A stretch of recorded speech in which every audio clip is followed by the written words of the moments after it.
Hello दोस्तों, कैसे हो आप? आपका स्वागत है एक बार फिर मेरे चैनल पर। मैं आपको आज ऑनलाइन ITR-1 कैसे फिल करना है, जो सैलरी कमाता है और कुछ अदर इनकम कमाता है, उसको कैसे फिल करते हैं, चलिए। तो सबसे पहले आप डायरेक्टली इस पेज पर लॉगिन कर लोगे, या तो आप डायरेक्टली फाइल नाउ पर क्लिक कर सकते हो।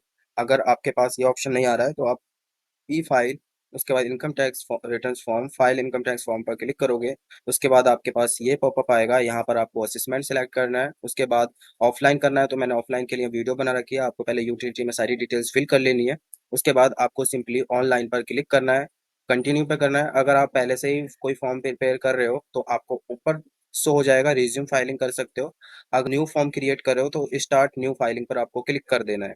उसके बाद आपको स्टेटस स्टेटस यहाँ पर दिखेंगे, इंडिविजुअल हो अदर, तो आपको इंडिविजुअल पर सिलेक्ट करना है। उसके बाद कंटिन्यू पर क्लिक करना है।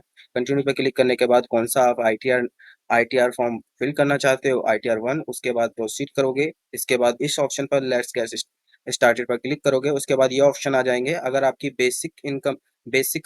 आपकी इनकम बेसिक एग्जाम्पशन से एक्सीड करती है तो आप इस पर मोर और लेस इस पर ही आपको क्लिक कर देना है। उसके बाद सिंपली कंटिन्यू पर क्लिक करोगे, ओके प्रेस करोगे। आपको वन बाय वन ये टैब फिल कर देने हैं। उसके लिए सबसे पहले पर्सनल इन्फॉर्मेशन पर आपको आपको कुछ फिल नहीं करना है। अगर आपने इनकम टैक्स पोर्टल पर सारी डिटेल्स अच्छे से डाल रखी हैं तो आपको यहाँ पर कुछ नहीं छेड़ना है। आपको सिर्फ वेरीफाई कर लेना है कि ये ठीक है। यहाँ पर एक चीज़ है, यहाँ पर आपको सिलेक्ट करना होगा कि आप न्यू रिज्यूम सिलेक्ट कर रहे हो या ओल्ड। यहाँ बाय डिफॉल्ट न्यू ही होगा। आपको अगर न्यू सिलेक्ट करना है तो आप न्यू कर लीजिए। उसके बाद यहाँ पर आओगे बैंक डिटेल्स, यहाँ पर बैंक डिटेल्स डाल दीजिएगा सिंपली। उसके बाद आप कंफर्म पर क्लिक करोगे। कंफर्म पर क्लिक करने के बाद नेक्स्ट ऐप आपका ओपन हो जाएगा। यहाँ पर आपको एक बार जो भी सैलरी आप कमा रहे हो उसकी डिटेल्स आप एक बार वेरीफाई कर लीजिएगा। अगर आपका एम्प्लॉयर अगर आपकी टीडीएस रिटर्न फिल करता है तो वो डिटेल्स ऑटो फीड करेगा।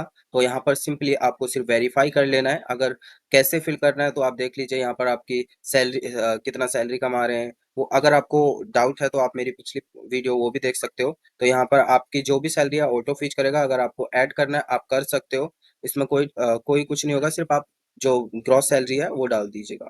उसके बाद सिंपली आपको सेव पर क्लिक कर देना है। उसके बाद यहाँ पर कई सारे टैब आ जाएंगे। अगर आपकी इनकम फ्रॉम हाउस प्रॉपर्टी से इनकम है तो आप एडिट करके यहाँ पर डिटेल्स डाल सकते हो।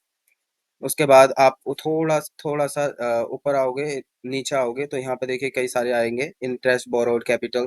यहाँ पर आपको कोई भी इंटरेस्ट बोरो किया है या कुछ भी किया है उस पर एग्जाम्पशन चाहिए तो यहाँ पर क्लिक कर सकते हो। उसके बाद यहाँ पे इनकम फ्रॉम अदर सोर्सेज, अगर आप कोई इनकम कमा रहे हो फ्रॉम अदर सोर्सेज, जनरली आप सेविंग बैंक अकाउंट से ही कमाओगे तो वो मोस्टली आपकी ऑटो फीच हो जाएगी। बस आपको वेरीफाई कर लेना है AIS में क्या फीच हो रहा है।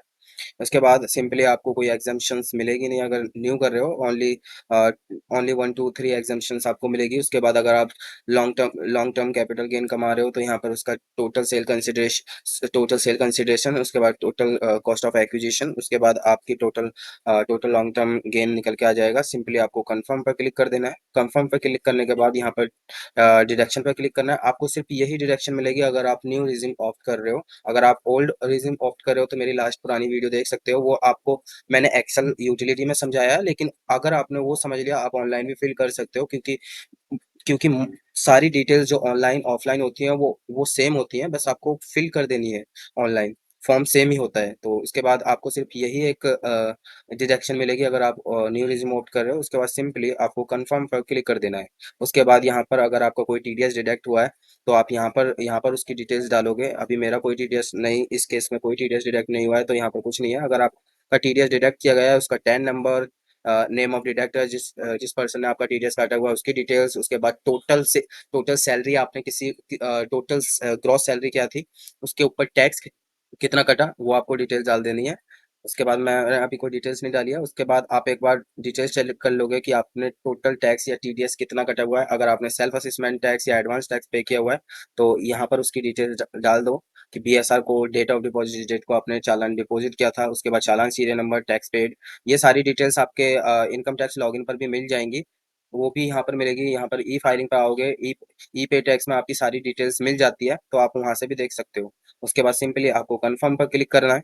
कंफर्म पे क्लिक करने के बाद सिंपली आपको वैलिडेट करना है। यहाँ पर आपकी सारी डिटेल्स आ जाएगी। आप एक बार देख लीजिएगा कि आपकी ने जो कंपटीशन प्रिपेयर की है वो मैच हो रही है या नहीं है। उसके बाद कंफर्म पर क्लिक कर देना है। उसके बाद ये डिटेल्स आपकी सारी फिल्ड होगी है। आपको एक बार वेरीफाई कर लेना है कि टैक्स लायबिलिटी कितनी बन रही है। मेरे केस में 0 बन रही है। उसके बाद प्रोसीड टू वेरीफाई पर क्लिक करोगे। यहाँ पर आप एक बार फिर दोबारा चेक कर सकते हो कि क्या डिटेल्स आ रही है। उसके बाद यहाँ पर रिव्यू एंड सबमिट पर क्लिक करोगे। उसके बाद आप यहाँ पर आपका पैन नंबर, फादर नेम, जिस पैन नंबर वही डालना है जिससे जो आप रिटर्न फाइल करो जो आपका हो। उसके बाद ये डिटेल्स डालकर ओटीपी के थ्रू आप फाइल कर दीजिए। So thank you for watching my video. ये वीडियो सिर्फ छोटी वीडियो, अगर आप ये मोबाइल से भी करना चाहते हो तो फोन से भी हो जाएगा। So thank